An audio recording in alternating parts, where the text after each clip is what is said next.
오늘 우리에게 주실 하나님의 말씀은 요한복음 1장 6절에서 13절 말씀입니다. 이 계시의 말씀 읽을 때 우리 다 같이 일어나셔서 하나님의 말씀을 합독하도록 하겠습니다. 시작. 하나님께로부터 보내심을 받은 사람이 있으니 그의 이름은 요한이라. 그가 증언하러 왔으니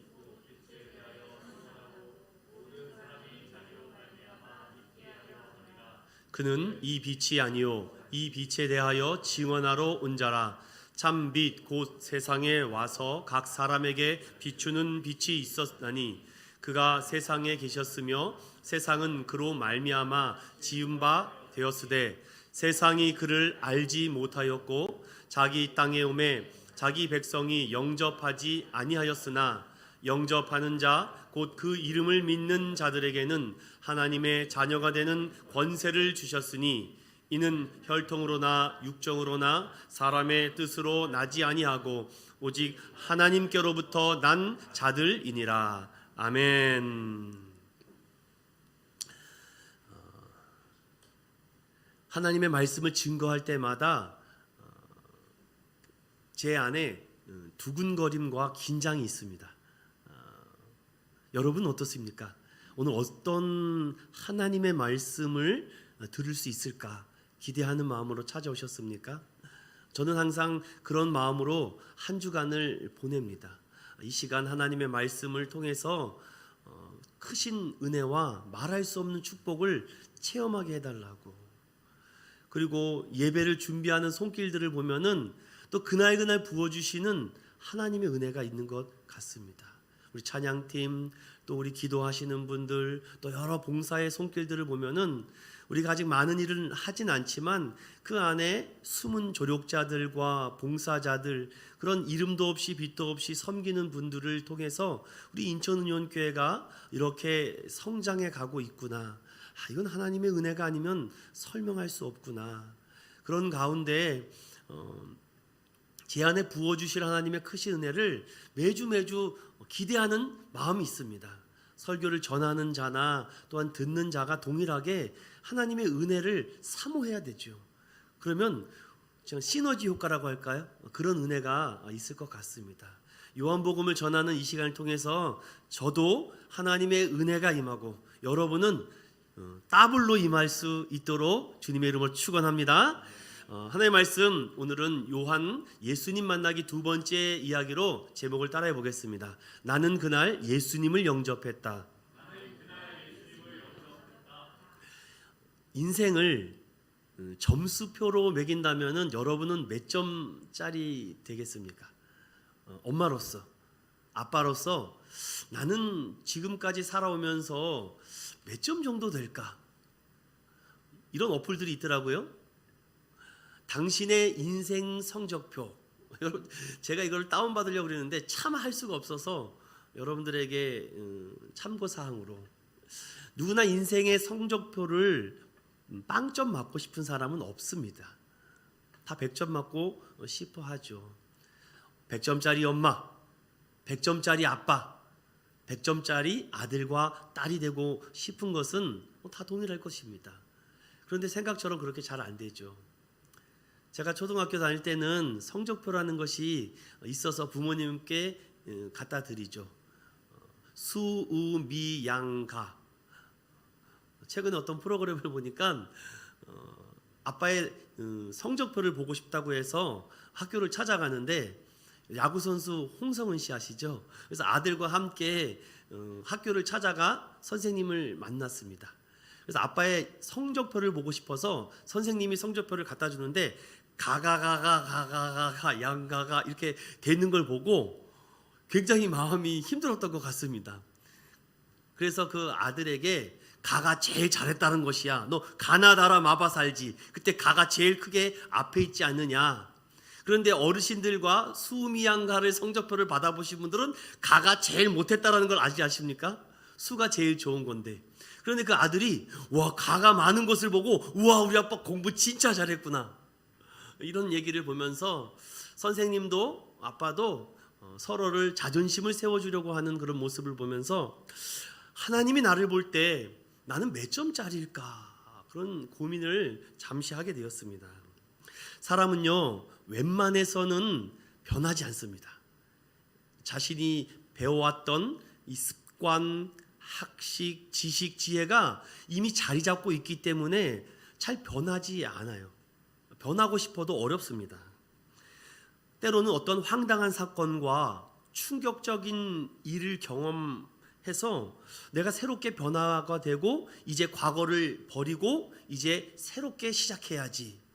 그런데 또 시간이 지나면 금방 과거로 돌아가는 나의 모습을 볼 때 참 답답하기도 하고 속상하기도 하는 것이 사람의 마음인 것 같습니다. 예수님을 만나는 사람들도 동일한 것 같습니다. 신앙이 뜨거워서 말씀을 듣고 기도하는데 너무 좋고 행복해서 교회를 내 집보다 더 많이 오고 가며 교회에서 하라는 거 내가 먼저 솔선수범하여 섬기고 봉사하던 때가 있었는데 어느 순간 내 마음에 뭔가 서운함과 섭섭함이 한두 번씩 자리 잡다 보니까 그냥 교회가 점점 멀어지고 냉랭해지는 마음이 생기기도 합니다. 예수님을 만났다고 고백은 하지만 예수님을 제대로 만나지 못한 분들은 오히려 이런 영적 슬럼프에 빠지기도 하죠. 이 땅에 누구든지 예수님과의 만남이 분명하게 있었다면은 지금처럼 살 수는 없다라는 것이 성경의 기준이고 성경의 말씀입니다.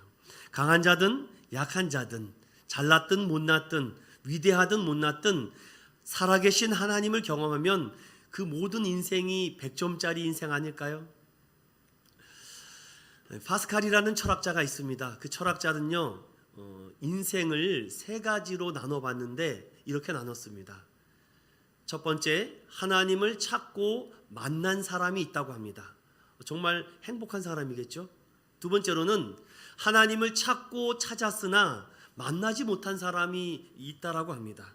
이런 사람들은 좀 합리적이나 불행한 삶을 살 수 있겠죠. 세 번째로는 하나님을 찾지도 않고 만나지도 못한 자가 있다라고 합니다. 인생 자체가 불행으로 떨어진다고 합니다. 또한 파스칼은 이런 얘기도 남겼습니다. 인간은 천사도 짐승도 아니다. 그런데 불행한 것은 천사처럼 행동하려 사람이 짐승처럼 행동한다라는 말합니다. 이처럼 인생을 세 가지로 나눌 수는 없겠지만 이 안에, 이 범주 안에 저도 여러분도 들어가지 않을까요? 많은 사람들이 진리를 찾고자 합니다. 저 사람이 말하는 게 진리일까? 저 목사님이 말하는 게 생명일까? 그리고 찾아다닙니다. 이곳 저곳을 방황하죠. 하지만 무엇이 진리고 생명인지 찾지 못하여 다시금 원래대로 돌아오는 경우가 있다라고 합니다. 사랑하는 여러분, 인생을 백지, 즉 도화지라고 생각해 봅시다. 여러분에게 깨끗한 도화지를 제가 하나씩 나눠 드렸다면은 여러분은 제일 먼저 그 도화지에 무엇을 그리고 싶습니까? 저에게 그 도화지를 준다면 전 이렇게 그리고 싶습니다. 내 인생을 지금보다 더 멋지게, 정말 과거보다 더 대단하게 살 수 있는 그 그림을 한 장 그리고 싶지 않습니까?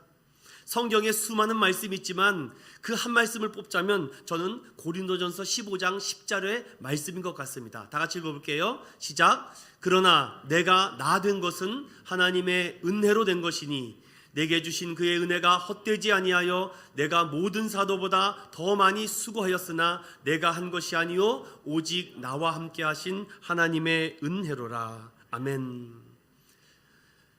인생의 도화지에 하나님의 말씀 한 구절을, 한 단어를 쓰자면 저는 은혜라는 단어밖에 쓸 수가 없습니다. 아무리 제 인생을 돌아봐도 100점짜리 같지 않아요.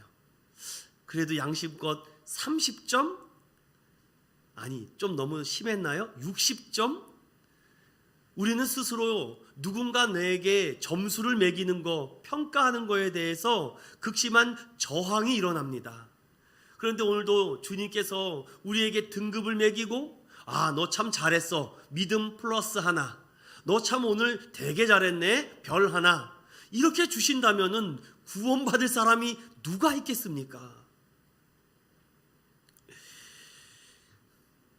부부 사이에 존댓말 하는 것이 좋아서 여보 우리 이제 말을 존대합시다 라고 한 부부가 있었습니다.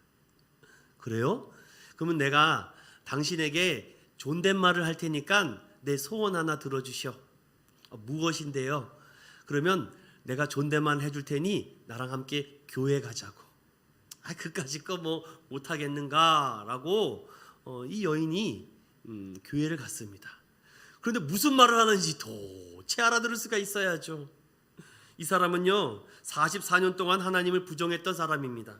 기독교를 비난했고 불교를 믿으며 불교 경전을 달달 외웠던 사람인데 어느 순간 그녀에게 놀라운 일이 벌어졌습니다. 하나님의 조명하심과 성령님의 강력한 역사로 말미암아 이 여인에게 예수님이 찾아온 것입니다. 그날 그는 믿겠습니다. 예수 그리스도를 영접하였고 그는 최근에 성경 바람잡이로 이런 얘기를 합니다. 그 주인공이 바로 개그우먼 조혜련 씨입니다.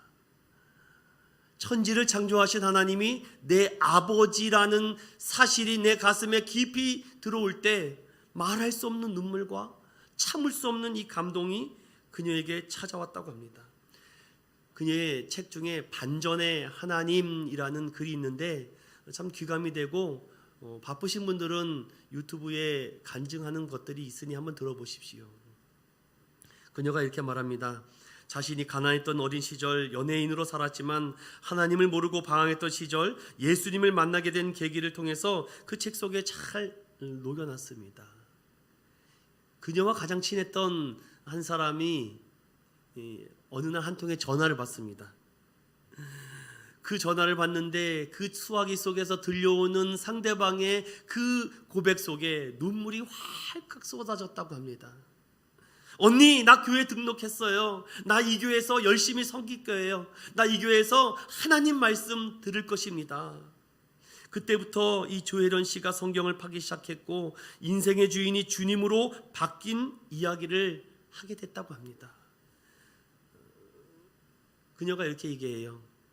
야, 나중된 조혜련이 나보다 낫다. 바로 개그우먼 이성미 씨가 하던 말이었습니다. 종교가 아닌 진리로 예수를 믿는 조혜련의 삶이 이제 새로운 제2의 삶을 살아간다. 자신은 그녀를 위해서 기도했고 전도하고자 하는 마음과 사모하는 마음밖에 없었는데 하나님이 자신보다 더 뛰어나게 대단하게 만들어주니 얼마나 감사하겠습니까? 로마서 10장 14절과 15절을 다 같이 읽어보겠습니다. 시작. 그런즉 그들이 믿지 아니하는 이를 어찌 부르리요? 듣지도 못한 이를 어찌 믿으리요? 전파하는 자가 없이 어찌 들으리요? 보내심을 받지 아니하였으면 어찌 전파하리요? 기록된 바 아름답도다 좋은 소식을 전하는 자들의 발이여 함과 같으리라. 아멘. 보내심을 받지 아니하면 어찌 전파하리요? 사랑하는 우리 인천영교회 성도 여러분, 우리가 또 다른 조혜련이라는 사람이 우리 주변에 있을지 모릅니다. 지금도 신음하며 내 인생을 정말 한탄하며 억울하며 서운함과 섭섭함에 갈급한 마음으로 목마른 마음으로 힘들어하는 영혼들이 주변에 있을 것입니다. 우리가 제2의 이성미가 되기를 축원드립니다. 오늘 아침에 분당 우리 교회 이차수 목사님의 설교를 매주마다 듣습니다. 들으면서 그분의 진솔한 설교에 참 감동을 많이 받는데 오늘 또 새로운 말씀을 선포하시는 걸 보고 참 나는 이분을 따라가려면 아직도 멀었겠구나. 4월 초에 29개 교회로 1만 5천 명의 성도를 나눠버린다고 합니다. 거기까지는 잘 알고 있었는데 또 오늘 새로운 것을 선포하는 걸 듣고 깜짝 놀랐습니다. 우리 교회는 40개로 나눈다. 아니 29개 나누는 것도 힘드실 텐데 40개를 어떻게 나누시려고 하는가? 29개는 지금에 있는 목사님들을 세워서 하고 11개 교회는 지금 현재 사역하고 있고 교회를 하고 있는 목사님들에게 우리 분당 우리 교회 성도들을 흩어버리겠다는 것입니다. 제가 그 얘기를 벌써 듣는데 우리 교회에 됐으면 이런 순간 나의 마음이 순간 확 욕심이 들어오는 것을 느꼈습니다. 이 목사님이 그런 얘기를 해요. 좀 이렇게 소망이 있는 교회, 뭔가 이렇게 가능성이 있고 뭔가 하려고 하는 교회, 뭔가 발버둥을 치는 교회, 뭔가 될성 부를 수 있는 목회자에게 조금만 더 도와주면 교회가 성장하고 부흥할 것 같은데 그런 교회를 도와주는 게 좋지 않겠는가? 야, 목사님의 통찰력이 기가 막힙니다. 그게 우리 교회 아닙니까? 한 분도 없으시네요. 조금만 하나님께서 도와주시면은 뭔가 될 것 같지 않습니까, 여러분? 저는 그런 믿음이 있습니다. 저는 주변을 의식하지 않습니다. 워낙 회사 생활도 10년 동안 했고 이 상하 조직도 많이 했고 강남과 압구정에서 많은 일을 해봤기 때문에 사람이 무섭지 않은데 하나님의 기쁨이 안 될까 봐 그거 하나가 두렵습니다. 그래서 11교회를 선정한다 그러는데 이 수많은 교회 중에 욕심이다, 버리자 라고 제가 순간 생각했습니다. D.L. 무디 목사님 혹시 아십니까? D.L. 무디 목사님은요 이런 얘기를 하셨어요. 교회 나가서 신앙생활을 하십시오. 스스로 혼자 신앙과 믿음을 지키기는 어렵습니다. 그러면서 벽난로에 불타는 나무처럼 혼자서 아무리 타봤자 얼마 안 가서 꺼져버립니다.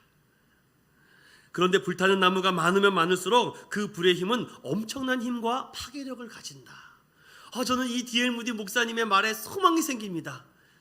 이제 우리 한 요 정도 됐으니까 여기서 불타는 나무 몇 개만 더 오면은 아주 여기가 막 성령이 불타는 교회가 되겠구나. 믿으십니까? 네, 감사합니다.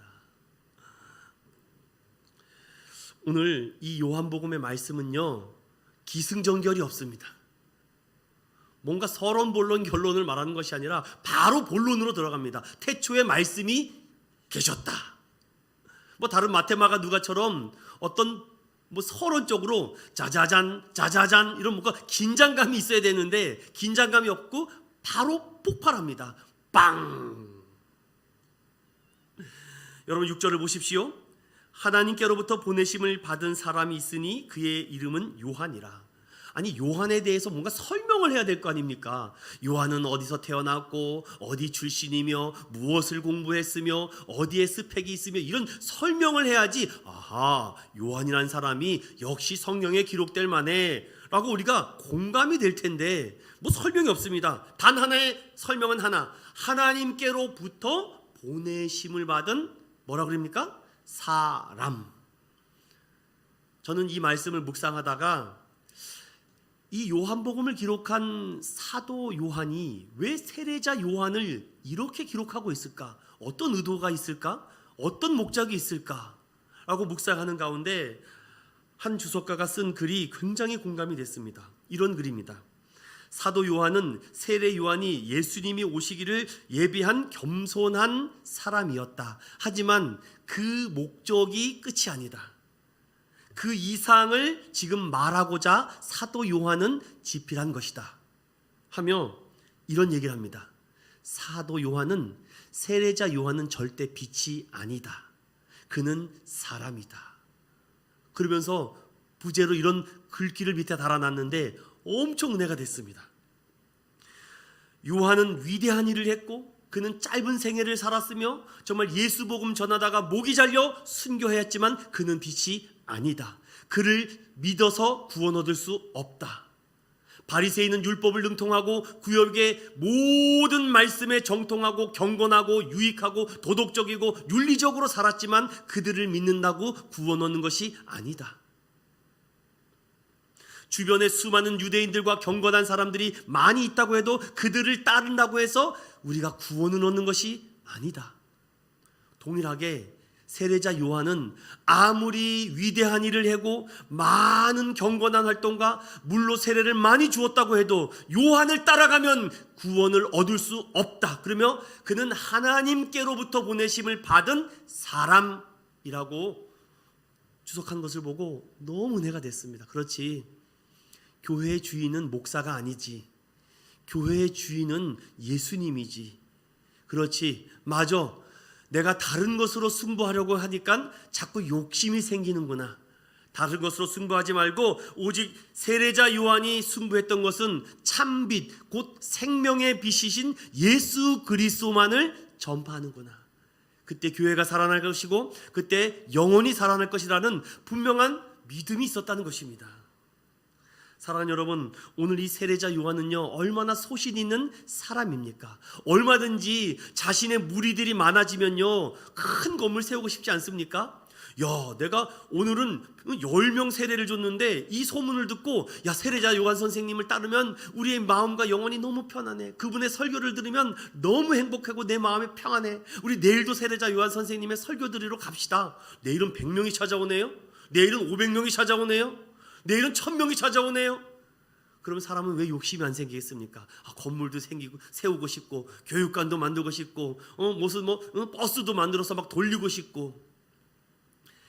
그게 진정한 부흥이고 축복이라면 다 그렇게 해야 되겠죠.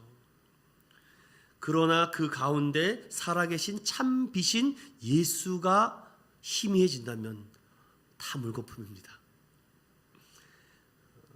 한 장의 사진을 좀 보여드리고 싶습니다. 피터르 브리허리라는 화가가 1566년경에 세례자 요한의 설교라는 그림을 그렸습니다. 네덜란드 사람인데요. 이 사람이 지금 제가 화살표로 표시를 해놨는데 세례자 요한이 설교할 때마다 얼마나 많은 인파가 몰렸는지 모릅니다. 그가 설교할 때마다 수많은 사람들이 바리새인들과 장로들에게 듣지 못했던 생명의 말씀을 듣게 됩니다. 근데 그때마다 세례자 요한은요 꼭 빼놓지 않고 이런 얘기를 했다고 합니다. 모든 설교를 다 마치고 나서 지금부터 나 요한은 잊어버리십시오. 나 요한은 여러분의 기억 속에서 지워버리십시오. 여러분이 기억할 것은 오직 한 분, 예수 그리스도밖에 없습니다. 1566년경에 종교 개혁으로 말미암아 전 세계가 정말 몸살을 앓고 있었던 그때에 네덜란드의 부패하고 타락한 모습을 보면서 이 시대의 세례자 요한은 누가 있을까? 다 자신이 잘났다. 나를 따르라. 나를 믿으라. 나만 믿으라. 많은 추종자들과 많은 민심으로 그들을 일으켜 세웠지만 다 그 사람이 죽자 다 떠나버리고 흩어져 버렸는데 예수 그리스도 생명을 전했던 때 그 교회는요 지금까지도 살아있다라고 합니다. 주님께서 세례자 요한을 통해서 이런 말을 하지 않았습니까? 그가 나와 같이 동시대에서 사역을 했지만 세례자 요한이 예수님이 왔다고 해서 자신이 하는 사역을 이제 그만둡니까? 야, 예수님이 오셨으니까 예수님이 이제 다 하세요. 전도도 하시고 말씀도 전하시고. 그렇지 않죠. 세례자 요한은 자신이 주어진 역할 속에서 예수님을 끊임없이 증언합니다. 어디 있든지 간에, 일터에 있든지 가정에 있든지 누구를 만나든지 간에 내가 이 사람을 만날 때 예수를 전하고자 하는 그런 마음이 들끓었죠. 예수님이 세례자 요한에게 이런 복된 말씀을 남겼습니다. 요한보다 더 큰 인물이 없다. 사랑하는 믿음의 성도 여러분, 우리 인천은현교회가 추구하고 나갈 방향은 사람을 기억하는 교회가 아니라 오직 예수님만 기억하는 교회 되기를 주님의 이름으로 축원합니다. 그런 가운데 세례자 요한들이 많아야 돼요. 주의 일원이라는 한 사람을 구원하기 위해서 이성미라는 기도자들이 많아야 됩니다. 그러면 하나님께서 불러주세요. 야, 이 교회가 진리구나. 이 교회가 생명이 있구나. 이 교회가 정말 뭔가 보이진 않지만 뭔가 살아나려고 꿈틀꿈틀 대는구나. 여러분, 봄에 씨앗을 심고 나서 정말 아무것도 보이지 않습니다. 이 딱딱하고 굳어버린 이 땅이 어떻게 살아날까? 그런데 그 작은 씨앗 하나가요 죽어서요 싹을 틔웁니다. 우리 인천은현교회는요 그래서 다시 리뉴얼, 다시 시작합니다. 그러니까 오히려 홀가분하지 않습니까? 뭔가 있고 뭔가 많으면은요 그것을 놓지 못해서 큰일을 못합니다. 사람이 많아 보십시오. 목회자도 사람을 의지합니다. 건물이 많아 보십시오. 저 건물 대출 받아서 이렇게 하면 되지. 그리고 뭔가 돈이 많아 보십시오. 그러면 뭔가 아주 일하는데 슬로우 형성이 있습니다. 요한은 참빛은 내가 아니다. 나는 그 참빛 되신 분을 증언하러 온 것뿐이다 라고 말합니다. 그 말씀이 인격을 지니고 빛이 세상에 오셨다. 뭐 군더더기가 없습니다. 설교를 이렇게 해야 될 것 같아요. 뭘 자꾸 뭐다가 집어넣을 필요가 없습니다. 세상을 그들을 알지 못했지만 주님이 어둠 가운데 찾아오셨다. 백성조차도 그분을 영접하지 않았지만, 말씀을 듣고자 하지 않았지만 그들에게 일방적으로 찾아왔다. 그러면서 하시는 말씀이 이겁니다. 영접하는 자, 곧 그 이름을 믿는 자들에게는 하나님의 자녀가 되는 권세, 두나미스, 폭발, 다이너마이트를 주겠다. 그러면서 이는 혈통으로나 육정으로나 사람의 뜻으로 나지 않고 오직 하나님께로부터 난 자들이다. 세례자 요한은 이런 복음을 전합니다. 목사님, 너무 강합니다. 기독교는. 모든 종교가 뭘 그렇게 잘못됐다고 말하세요? 그럼 제가 한번 생각을 바꿔보겠습니다. 좋습니다. 그러면 제가 포용력을 좀 넓혀서 다른 종교도 다 수용해 보겠습니다. 불교도 받아들이고 이슬람도 받아들이고 뭐 다른 종교도 뭐 다 받아들이겠습니다. 여러분 어떻게 되겠습니까? 참 목사님이 미래지향적이야. 참 목사님이 이런 수용성과 포용성, 저런 것을 본받아야 돼. 사람이 기억난다니까요. 신기하죠? 사람이 자꾸 기억나는 것입니다. 기독교가 독단적이고 굉장히 위선적인 부분이 없잖아 있습니다. 물론 할 수 있는 한 그런 좀 거품을 빼고 좀 그런 부분들을 좀 다가갔으면 좋겠는데 그런 부분이 조금 부족한 것 같습니다. 어떻게 해야 될까요? 결론과도 같은 말씀을 미리 드리자면요, 성경이 그렇게 말하고 있지 않습니다. 오늘 말씀을 통해서 여러분에게 질문 드려보겠습니다. 태초로부터 계신 생명의 말씀이신 주 예수님을 구주로 믿으십니까? 그 말씀이 곧 하나님이심을 믿으십니까? 그분을 영접하시고 하나님의 자녀가 되심을 믿으십니까? 여기에 뭘 더 첨가합니까? 첨가하는 것부터 무언가 냄새가 나는 것입니다. 사람의 비유를 맞추기도 하고요, 어떤 좀 대단한 사람이 있으면 그 사람에게 최대한 불편하지 않게 설교를 하죠. 그러니까 자꾸 성경의 그 부분을 잘라버리니까 성경을 막 난도질하는 것입니다. 이 세상 어둠을 보고 두려워하지 마시고 살아계신 하나님의 자녀로 살아가심을 기뻐하는 우리 모두 되시길 축원드립니다. 자, 이제 몇 가지 여러분들에게 말씀을 중심으로 해서 우리가 예수 그리스도에 대해서 어떠한 인식과 어떠한 태도가 있어야 되는지를 아주 심플하게 제가 정리를 해드리겠습니다. 누가 물어보면요, 내가 예수를 믿는 인식은 바로 이것 때문이다, 내가 예수님을 믿는 태도는 바로 이것이다라고 명확하고 선명하게 말하는 우리 모두 되길 축원합니다. 예수님을 대하는 우리의 인식 중에 가장 중요한 것은 바로 창조주라는 인식이 필요합니다. 그 창조주는요, 모든 것을 말씀으로 새롭게 만드신 분입니다. 그는 말씀으로 모든 천지만물과 우주를 다스리고 운영하고 통치하십니다. 우리는 그것을 창조주라고 말합니다. 다른 말로 전능하신 하나님이라고도 말하죠. 태초로부터 계신 말씀이 생명의 빛으로 오신 그 말씀이신데, 이 말씀이 사람을 살리는 말씀이라고 합니다. 우리는 이 예수 그리스도에 대한 바른 인식이 창조하시는 하나님, 성부 하나님이라는 바른 인식이 우리 안에 있어야 되는데 왜 그런 인식이 필요합니까? 지난 시간에도 잠깐 언급해드렸습니다. 인간은 하나님 앞에 범죄하였습니다. 어떤 인간이든지 간에 부정하고 부패하고 전적으로 타락했습니다. 그런데 그 타락한 인류를 구원하기 위해서 독생자 아들 예수 그리스도를 우리에게 보내주셨습니다. 그분이 우리를 위해서 십자가를 지시고 그분이 우리를 속량하여 주셔서 그 예수 그리스도를 믿는 자는 구원을 얻겠다. 하나님과의 막혔던 이 관계가 회복되고 그분께 나아가기 위해서는 내 힘과 내 노력과 내 의지가 아니라 반드시 그분의 이름을 믿고 나아가야지 하나님을 만날 수 있다. 바로 이 새로운 길을 열어주신 분이 예수 그리스도시다. 예수님만이 유일하게 인간을 구원하고 살릴 수 있는 유일한 소망이다. 그 모든 것을 누가 섭리하시고 계획하셨느냐? 창조주 하나님이. 사랑하는 믿음의 성도 여러분, 우리의 예수 그리스도에 대한 바른 인식은 그분이 하나님이시고 그분이 창조주심을 믿는 우리 모두 되길 축원합니다. 두 번째로는 바른 태도가 있어야 돼요. 그분이 창조주고 우리의 아버지고 우리의 모든 것 되신다면은 우리는 영접해야 됩니다. 여러분, 영접이 무엇입니까? 이게 맞이할 영자에 사귈 접자를 씁니다. 맞이하고 사귀라는 것입니다.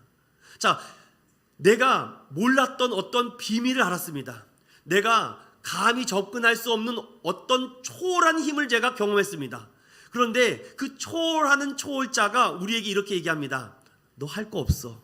너 아무것도 하지 마. 그냥 나를 받아들이면 돼. 나만 영접하면 돼. 너무 쉽습니다. 너무 쉽다 보니까 이 복음의 능력을 싸구려 복음으로 만드는 부분들이 있습니다. 저는 이 싸구려 복음이 아니라 값비싼 은혜와 복음이라고 생각합니다. 영적인 어둠을 살았던 암흑 상태에 있던 나를 고백하고 자기를 부인하고 저는 주님을 믿습니다. 저는 죄인입니다. 저는 창조주 하나님을 믿습니다. 저의 지난날 모든 것을 용서해 주시고 이제 내 마음에 들어와 주님을 영접합니다. 나와 함께하여 주시옵소서. 영접 기도입니다, 이게. 그런데 영접하는 자, 곧 그 이름을 믿는 자들에게는 어떤 은혜를 준다고 합니까? 하나님의 자녀가 되는 권세를 준다고 합니다. 세례자 요한이 사람으로서 자신은 아무 능력이 없는데 나를 통해서 빛 대신 예수 그리스도를 증거할 때 여러분들이 그분을 믿기를 원한다. 아닌가? 그런 거 한번 보겠습니다. 7절을 다 같이 읽어보겠습니다. 시작. 그가 증언하러 왔으니 곧 빛에 대하여 증언하고 모든 사람이 자기로 말미암아 믿게 하려 함이라. 아멘. 여러분, 여기 있는 저 바라보지 마세요. 저 능력 없습니다. 저도 세례자 요한과 같은 사람입니다. 이 복음의 말씀의 은혜를 받아서 말할 수 없는 이 은혜를 어찌 감당할까? 하나님께서 이렇게 신학을 하게 하시고 목회자로 되게 한 것뿐이지 저는 아무런 힘이 없습니다. 저는 이 요한과 같이 저를 통해서 여러분이 예수 만나기를 소망드립니다. 여러분이 이 교회를 통해서 믿음 생활할 때 점점 예수를 알아가길 소망합니다. 그거밖엔 방법이 없습니다. 제가 여러분에게 무언가를 더해준다고 해서 여러분들이 잘 된다면 그렇게 해주고 싶습니다. 정말 평안이 온다고 해서 여러분에게 맨날 기도해주고 싶습니다. 그런데 여러분, 진정한 평안과 위로와 삶의 행복은 예수 만나야 됩니다. 부족한 종을 통해서 우리 인천 연교를 통해서 여러분들 다시 예수를 만나고 또 예수를 만나고 영원토록 예수님과 만남이 있기를 축원드립니다. 저는 이제 마지막으로 몇 가지 인물들을 소개하려고 해요. 저도 그날 예수님을 영접했거든요. 고등학교 때 믿음 생활을 하면서 참 많이 힘들었습니다. 목회자 자녀로 사는 것이 쉬운 게 아니구나. 저만 힘들어요. 아무도 힘들어하지 않는데. 그런데 지금도 그날을 잊지 못합니다. 제가 고등학교 2학년 때죠. 개척교회를 하시는 목사는 쉽지가 않습니다. 그러다 보니까 무언가를 이렇게 챙겨주고 입혀주고 하기가 어려우셨을 것 같아요. 그날도 학교를 이제 가는데 제 생일이었는데 아침에 그땐 도시락을 싸주지 않습니까, 여러분? 여러분 도시락 세대가 아닌가요? 도시락을 싸주는데 그날따라 마음이 뭔가 이렇게 떨리는 느낌이 들었습니다. 이게 무슨 마음일까? 그런 고빈 차에 이제 학교를 가는 길에 버스를 타려고 하는데 그 도시락 가방을 이렇게 한번 열어봤습니다. 뭐 그렇다고 그렇게 대단한 도시락통 아닙니다. 열어봤는데 쪽지 하나가 이렇게 들어 있었어요. 이렇게 어머니가 저에게 써주신 편지입니다. 그 내용을 읽다가 학교를 못 갈 뻔했습니다. 제가 그날 주님을 영접했습니다.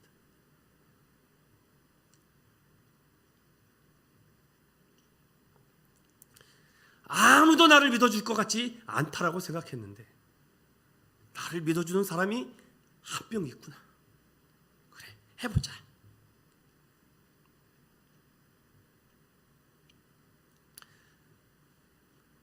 그때부터 시작된 것 같아요. 공부해야 되겠다. 어떻게 하면 기쁨을 드릴 수 있을까? 원래 공부했던 스타일이 아니다 보니까 힘들었습니다. 주님, 지혜를 주십시오. 그런데 하나님께서 은혜를 주셔서 처음으로 성적 우수상을 받게 되고 그 상장을 들고 부모님께 드렸을 때 그렇게 기뻐하는 모습을 보고 왜 이렇게 진작 안 했을까? 진작 좀 해볼 걸. 그날 주님 앞에 이런 기도를 드렸습니다. 하나님, 제가 부모님의 기쁨이 되기를 원합니다. 지금은 그것이 하나님의 기쁨이 되기를 원합니다로 바뀐 것뿐입니다. 그날 주님을 영접하고 주님이 저를 이렇게 믿어주셨군요. 아무리 봐도 믿을 구석이 없는데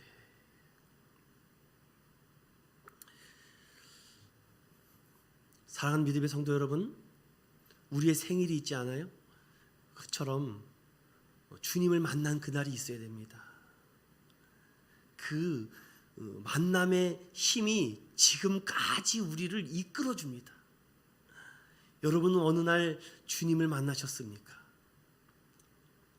또 한 번은 어느 목사님의 설교를 듣는데 좀 마음에 이렇게 시련과 뭔가 막혔던 꽉 막힌 문제들이 저 안에 있었습니다.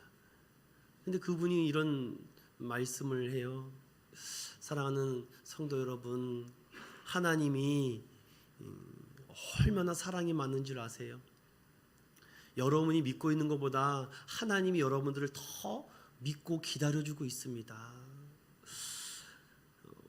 저는 이렇게 기다려준다라는 말이 참 감동이 되는 것 같습니다. 탕자를 기다리는 아버지 마음처럼. 지금 돌아보면은 참 후회되는 일들이 많고 그때 내가 왜 그랬을까? 그렇게 하지 말걸, 그러지 말아야 되는데 왜 우리 부모님은 그때마다 나에게 따끔하게 정말 엄하게 강하게 하지 않았을까? 기다려주신 거 아닐까? 내가 하나님 앞에 몹쓸 많이 하고 정말 하나님 앞에 혼날 일 많이 했는데도 왜 하나님이 나를 혼내지 않으실까? 하나님이 기다려주신 것 아닐까? 그날 주님을 영접했습니다. 성경에도요, 예수님을 만나고 경험했던 사람들이 많습니다. 사도 요한, 이 복음서를 기록한 사람, 그는 요한 1, 2, 3서와 요한계시록을 기록하며 수많은 제자들을 살리고 키우고 회복했습니다. 그 중에 제자 폴리캅이라는 사람이 있는데 그 사람은 마지막에 순교하며 화형으로 죽게 되는데 이분이 마지막 죽음의 현장 속에서 예수님을 만났고 예수 그리스도의 사랑 때문에 이런 고백을 합니다. 주 예수님은 86년간 한 번도 나를 부인하지 않으셨다. 내가 어떻게 모든 죄에서 나를 구원하실 나의 왕을 부인할 수 있겠는가? 이런 고백이 어떻게 나오겠습니까? 폴리갑도 사도 요한의 예수 그리스도의 복음을 듣고 그날 영접하고 죽음을 두려워하지 않게 됐습니다. 또 삭개오는 세리장이며 허락받은 도둑이라는 칭호를 받는 부자였습니다. 그런데 뭔가 가슴에 응어리 하나가 있습니다.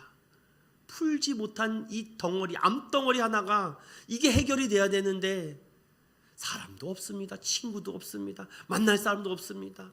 그런데 소문이 들려요. 여리고에 예수가 온대. 근데 예수님을 만나려고 아무리 봐도 키가 너무 작아서 예수님을 볼 수가 없습니다. 머리는 좋으니 예수님이 지나가는 길목을 보고 돌 감람나무가 있죠. 과거에는 뽕나무 나무라고 했습니다. 그곳에 몰래 올라가서 살짝 예수님의 얼굴을 보니까 나도 모르게 미소가 지어져요. 행복했을까요? 진정한 행복일까요, 그게? 그 나무 곁을 지나가는데 갑자기 예수님께서 위를 쳐다보십니다. 삭개오야, 삭개오야, 내려오라. 저는 그때의 그 영접의 감동을 막 묵상할 때마다 꼭 삭개오가 저 같았습니다. 아무도 모를 줄 알았거든요. 아무도 모를 줄 알았는데 주님이 그 안에 숨어있는 삭개오를 보고 계셨습니다. 삭개오야, 내려오너라. 사람들이 수근수근 댑니다. 제가 세리 아니냐, 저 나쁜 놈, 저 도둑놈. 지금 삭개오의 귀에는요 그런 얘기가 안 들려요. 급히 내려와 예수님을 영접합니다. 삭개오야, 내가 오늘 너희 집에 유하여야 되겠다.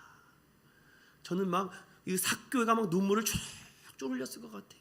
아무도 내 이름을 한 번 불러주지 않았는데. 여러분, 삭개오의 이름의 뜻은 순진하다, 정의롭다는 뜻입니다. 근데 주님이 그 이름을 불러주십니다. 예수님은 아무 말도 안 했어요. 예수님, 제 재산을 절반을 팔아서 가난한 사람을 도와주겠습니다. 혹시 누구의 것을 뺏었다면 내가 4배를 정산해서 갚겠습니다. 오늘날 이 영혼의 구원이 임했다. 음행 중에 잡힌 여인이 있습니다. 바디메오가 있습니다. 다윗의 자손 예수여, 나를 불쌍히 여기소서. 누가 이렇게 소리를 지르냐, 그를 데려오라. 오라는 그 한마디에 겉옷을 벗어던지고 뛰어갑니다. 아니, 앞을 보지 못한 사람이 뛰어갔다고요? 넘어지고 일어나고 넘어지고 일어나도 의식하지 않습니다. 예수님의 음성이 들리는 그곳을 향해 달려갑니다. 주님을 영접합니다. 무엇을 원하느냐? 주님 보기를 원합니다. 내 믿음대로 될 것이다. 주님 감사합니다. 그리고 바디메오는요 예수님을 따라갑니다. 여러분, 예수님을 따라갔다는 말이 어떤 의미입니까? 십자가의 길을 따라가겠다는 것입니다. 음행 중에 잡힌 여인, 누구 중에 이 중에 죄 있는 자가 먼저 돌로 쳐라.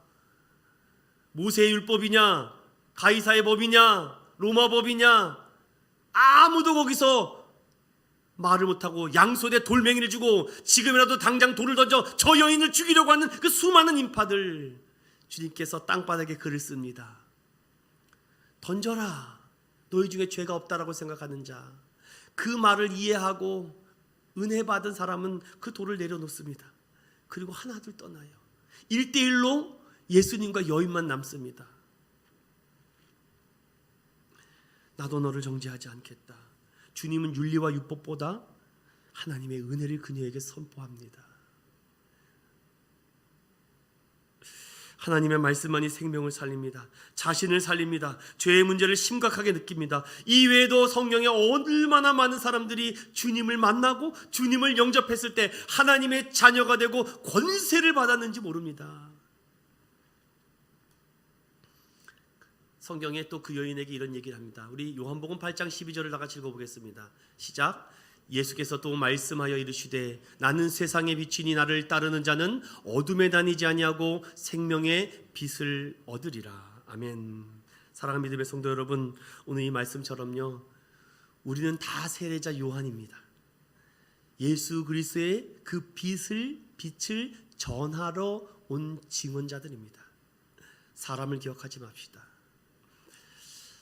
한편의 짧은 영상을 보려고 합니다. 글이 있는데요, 여러분들이 이 글을 보고 영상을 통해서 보고 마무리를 짓겠습니다. 우리 함께 영상 보겠습니다.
다니엘 김철인의 글귀 중에 하나였습니다.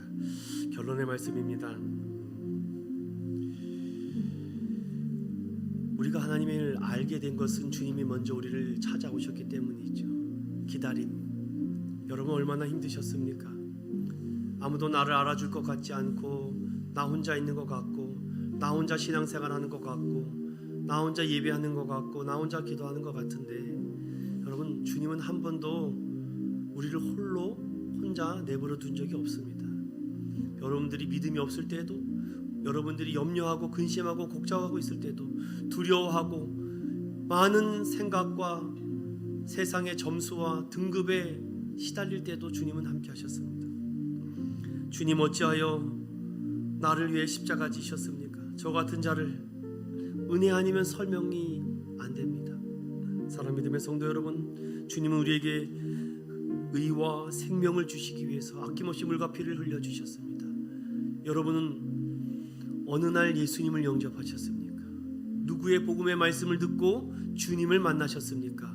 아직 예수님에 대한 확신과 믿음의 소망이 없다면 오늘 그 현장이 되길 축원합니다. 또한 주변에 아직도 수많은 영혼들이 우리 주변에 있습니다. 교회로 초대하십시오. 그리고 있는 힘을 다해서 복음을 증거하겠습니다. 그 복음을 듣고 오늘도 살아나는, 회복되는 저와 여러분 되시기를 축원드립니다.